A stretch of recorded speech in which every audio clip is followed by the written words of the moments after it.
I really liked Mendele, and one of the reasons was that his career and what he did with Yiddish is so similar to the beginnings of the novel in English.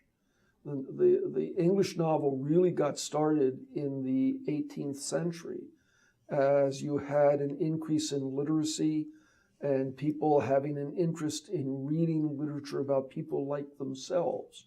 So early novelists like Samuel Richardson and Henry Fielding transformed what had mostly been prose romances into the novel, which has a greater sense of verisimilitude.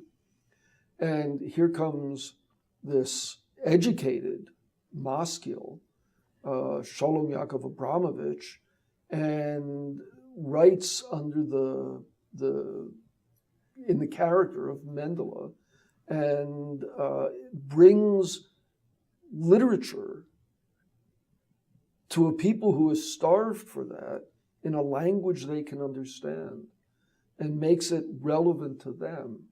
And then he's followed by his literary grandson. They weren't that many years apart, but Sholem Aleichem, and then Peretz, and then this explosion of Yiddish literature, just like in English in the late 18th and early 19th century, you have the explosion of novelists.